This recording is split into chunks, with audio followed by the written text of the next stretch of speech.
Study made সিম্পলের পক্ষ থেকে ক্লাস 12 4th সেমিস্টারের ছাত্রছাত্রীদের জন্য নিয়ে এসেছি এডুকেশন সাজেশন। খুব সংক্ষিপ্তভাবে আমি তোমাদের সাজেশন নিয়ে এসেছি, যেগুলো পড়লে তোমরা 100% কমন পাবেই। এ ব্যাপারে নিশ্চিন্ত থাকতে পারো। যেহেতু তোমাদের পরীক্ষা এগিয়ে এসেছে, তাই তোমাদের কম সময়ের কথা মাথায় রেখে আমি সংক্ষিপ্ত একটি সাজেশন তৈরি করেছি। তোমাদের সিলেবাসটা যথেষ্টই বড়, 4টি চ্যাপ্টার আছে।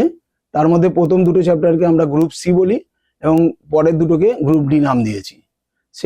তার মধ্যে যে 10 মার্কসের কোশ্চেন আসবে, সেই 10 মার্কসের কোশ্চেনের জন্য তাতে আবার পার্ট পার্ট থাকতে পারে, 5 করে। আর রাশি বিজ্ঞান চ্যাপ্টার থেকে খুব ভালো করে করবে। আমি তোমাদের একটা ফরম্যাট করে দিয়েছি, দুটো করে টাইপ অঙ্ক দেখিয়ে দিয়েছি। এই অঙ্কগুলো করলে তোমরা 10-এ 10 পাবেই। তারপরেও যদি মনে করো যে অঙ্কতে একদম শিওর হতে পারছি না, পারবো না, তাহলে এর সঙ্গে যে অর প্রশ্ন আছে তার উত্তর খুব সহজভাবে লিখে দিয়েছি, সেটা তোমরা ভালো করে পড়ো। আমরা কম্পিউটার স্ক্রিনে চলে আসবো, তাতে পরপর প্রশ্নগুলো দেখবো কোনগুলো ইম্পর্টেন্ট এবং সেগুলো কিভাবে পড়তে হবে তার উত্তরও আমি দিয়ে দিয়েছি। তোমাদের যদি স্ক্রিনশট মারতে অসুবিধা হয় তাহলে তোমরা অবশ্যই ফ্রি পিডিএফ এর জন্য আমাকে জানাবে, আমি তোমাদেরকে ফ্রি পিডিএফ দিয়ে দেবো। ঠিক আছে, তাহলে চলে আসবো আমরা এক্ষুনি কম্পিউটার স্ক্রিনে। চলে এলাম আমরা কম্পিউটার স্ক্রিনে। এখানে দেখতে পাচ্ছ গ্রুপ সি এ, অর্থাৎ তোমাদের এখানে দুটি অধ্যায় আছে। প্রথম অধ্যায় থেকে আসবে 12 নম্বর, একটি 10 মার্কসের প্রশ্ন এবং একটি 2 মার্কসের প্রশ্ন। আর দ্বিতীয় অধ্যায়ে আছে 7 নম্বর, এখানে একটা 5 নম্বরের কোশ্চেন আসবে এবং 2 মার্কসের একটা আসবে। আর গ্রুপ ডিতে আছে তৃতীয় অধ্যায়, এখানে 7 নম্বর আসবে ওই একইভাবে 5 ও 2 হিসাবে। এবং চতুর্থ অধ্যায়, অর্থাৎ যেখানে তোমাদের অঙ্ক করতে হবে শিক্ষায় রাশি বিজ্ঞান, সেখানে 14 নম্বর আছে, 10 নম্বরের একটা অঙ্ক আসবে বা তার সঙ্গে ওই চ্যাপ্টারেরই প্রশ্ন আসবে, প্লাস 4 মার্কস অর্থাৎ 2 নম্বরের দুটো প্রশ্ন আসবে। আমি স্ক্রোল করছি, তোমরা দেখতে থাকো কোশ্চেন গুলোকে। হ্যাঁ, কোশ্চেন দেখতে পাচ্ছ, থর্নডাইকের শিকনের মূল সূত্র ও শিক্ষায় গুরুত্ব, এটা আমি ব্লু কালিতে দিয়েছি। সেগুলো হচ্ছে মোস্ট ইম্পর্টেন্ট। স্পিয়ারম্যানের দ্বি উপাদান তত্ত্ব, থার্স্টনের দলগত উপাদান তত্ত্ব এবং তাদের পার্থক্য, স্কিনারের সক্রিয় অনুবর্তন তত্ত্ব পরীক্ষা ও শিক্ষাগত প্রয়োগ সহ বর্ণনা করো, প্রেষণা, গেস্টাল মতবাদ, প্রাচীন অনুবর্তনের গুরুত্ব, এগুলো একটু কম গুরুত্বপূর্ণ বলে একটু কালার চেঞ্জ করে দিয়েছি। আবার মাঝারি গুরুত্বপূর্ণের মধ্যে রেখেছি প্রাচীন অনুবর্তনের শিক্ষাগত গুরুত্ব, প্যাভলভের প্রাচীন অনুবর্তন বনাম স্পিনারের সক্রিয় অনুবর্তন, কোলার ও কপারের অন্তর্দৃষ্টিমূলক শিখন। ভেবো না এগুলো যে মাঝারি গুরুত্বপূর্ণ বলেছি বলে এগুলো যে কমই গুরুত্বপূর্ণ তা না, এটা খুবই ইম্পর্টেন্ট আছে। এরপরে তোমরা মনোযোগ পড়বে ব্রুনারের আবিষ্কারমূলক শিখন তত্ত্ব ও শিক্ষাগত তাৎপর্য, এগুলো পুরো 10-এ 10 না এলেও 5 করে আসবে। আর 2 মার্কসের জন্য যেগুলো দিয়েছি, নীল রঙের দিয়েছি, সেগুলো হচ্ছে খুবই গুরুত্বপূর্ণ। তাহলে শুধু নীল কালার গুলোই পড়ে চলে যাবে না, 2 নম্বরে কিন্তু প্রত্যেকটি প্রশ্নই খুব ভালো করে পড়বে। আমি স্ক্রোল করতে করতে যাচ্ছি, তার মধ্যে অবশ্যই প্রেষণা চক্রটা পড়বেই, পরিণমন শিকনের পার্থক্য পড়বে, আইকিউ এর সূত্র পড়বে, সহগতির সংজ্ঞা, দুটি বৈশিষ্ট্য এবং প্রকারভেদ, শিকনের 3টি স্তর। এরপর দ্বিতীয় অধ্যায় থেকে যেটা খুব ভালো করে পড়বে, 10টি মূল জীবনশৈলী দক্ষতা অর্থাৎ লাইফ স্কিল সম্বন্ধে পড়বে। তার মধ্যে দুটি সম্বন্ধে খুব ভালো করে পড়বে। এবং মানসিক স্বাস্থ্য রক্ষায় পরিবার আর বিদ্যালয়ের ভূমিকা কিন্তু খুবই ইম্পর্টেন্ট। এই মাইন্ডফুলনেস ধ্যান কি, এর মূল ভিত্তি উপকারিতা, ওটা ভেরি ভেরি ইম্পর্টেন্ট। আধুনিক শিক্ষার 4টি স্তম্ভ খুব ইম্পর্টেন্ট, তার মধ্যে প্রথমটি খুবই বেশি ইম্পর্টেন্ট। আর 5 নম্বরের আরেকটি খুবই গুরুত্বপূর্ণ হচ্ছে ভালো থাকো, অর্থাৎ ওয়েলবিং এর ক্ষেত্রে ধ্যানের প্রভাবটা কি খুব ভালো করে পড়বে। স্কুল পালানোর কারণ ও প্রতিকারও খুবই ইম্পর্টেন্ট। বয়স সন্ধিকালে নানা সমস্যা আছে, সেই সমস্যা দূরীকরণে মা বাবার কি ভূমিকা আছে, শিক্ষকের কি ভূমিকা আছে, সেটাও ভালো করে পড়বে।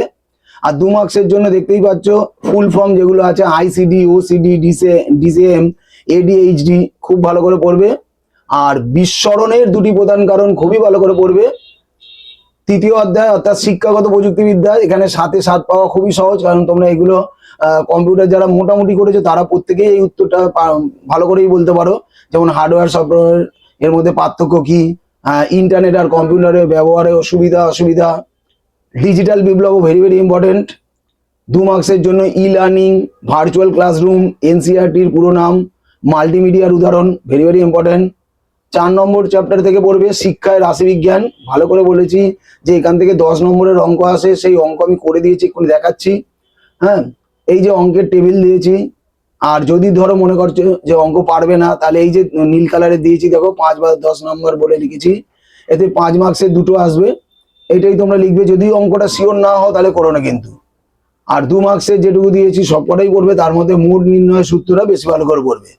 এবার আমি প্রত্যেকটির অ্যান্সার এক এক করে দিয়ে গেছি, দেখো স্ক্রিনে দেওয়া আছে। আমি খালি স্ক্রোল করে যাচ্ছি, তোমরা এগুলো স্ক্রিনশট দিয়ে নিতে পারো, কিন্তু স্ক্রিনশট দিতে যদি অসুবিধা হয় অবশ্যই আমার হোয়াটসঅ্যাপ নাম্বারে যোগাযোগ করো, আমি তোমাদেরকে ফ্রি পিডিএফটা দিয়ে দেবো, কোনো অসুবিধা হবে না।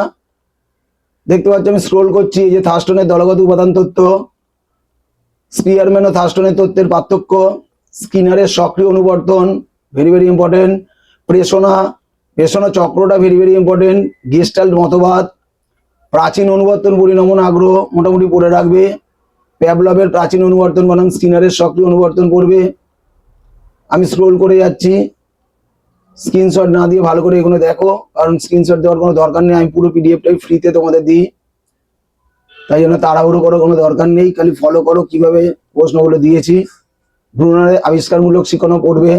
2 নম্বরের জন্য আমি যেগুলো বললাম ওখানে যে নীল মার্ক করেছি সেগুলো তো ভেরি ভেরি ইম্পর্টেন্ট, এছাড়াও প্রতিটি প্রশ্নই কিন্তু ভালো করে পড়ে নেবে। আমি স্ক্রোল করে যাচ্ছি, দেখতে পাচ্ছ আধুনিক শিক্ষা 4টি স্তম্ভ, জানার জন্য শিক্ষা, এগুলি যে 4টি স্তম্ভ আছে ভালো করে পড়ে রাখবে। স্কুল পালানোর কারণ ও প্রতিকার, বয়ঃসন্ধিকালের উদ্বেগজনিত সমস্যা, আবার একই কথা বলছি 2 নম্বরের যে কটা দিয়েছি সেগুলো ভালো করে করো। 3 নম্বর চ্যাপ্টারটা খুবই সহজ, একবার পড়লেই মুখস্থ হয়ে যাবে। তারপর 4 নম্বর চ্যাপ্টারে আমরা চলে এলাম। 4 নম্বর চ্যাপ্টারে এইসব 4 নম্বর চ্যাপ্টারে যা যা প্রশ্ন আছে পড়ার পরে, এই যেখানে আমি বলছিলাম যে প্রশ্ন তোমাদের আমি অঙ্কের যে প্রশ্ন দিয়েছি দেখতে পাচ্ছ, 2খানা মডেল করে দিয়েছি, 2টো আর পরে দিয়েছি 2টো, এই 4খানা অঙ্ক বারে বারে প্র্যাকটিস করো, তাহলে খালি সংখ্যাটাই বদলানো থাকবে, বাকি সব কিন্তু প্রসেস এক। গড়, মধ্যমা নির্ণয় আর র্যাঙ্ক ডিফারেন্স পদ্ধতি, এই যে 2খানে অঙ্ক দিয়েছে এইগুলো খুব ভালো করে প্র্যাকটিস করো, তাহলে তুমি কিন্তু অঙ্কে 10-এ 10 পেয়ে যাবে, আর কোনো অসুবিধা হবে না। আর যে কোনো দরকারের জন্য আমার চ্যানেলের সঙ্গে থেকো, আমাকে নানা রকম ভাবে জিজ্ঞাসা করো যে কি কি করলে আরো ভালো নাম্বার তোমরা তুলতে পারবে, এই বললাম। আর তোমরা যার যার দরকার পড়বে আমার হোয়াটসঅ্যাপ নম্বরে আমাকে জানিয়ে দেবে, আমি সেইগুলো তোমাদের যেগুলো দরকার সেগুলো ঠিক মতো দিতে থাকবো। অঙ্কগুলো কিন্তু ভালো করে দেখতে থাকবে, আর যা বললাম যদি অঙ্কের সমস্যা থাকে তাহলে অবশ্যই অঙ্কের মতো যে কোশ্চেনগুলো দিয়েছি সেগুলো করো। খুব ভালো পরীক্ষা দাও, সবাই ভালো থাকো, এই বলে আমার ভিডিও শেষ করলাম।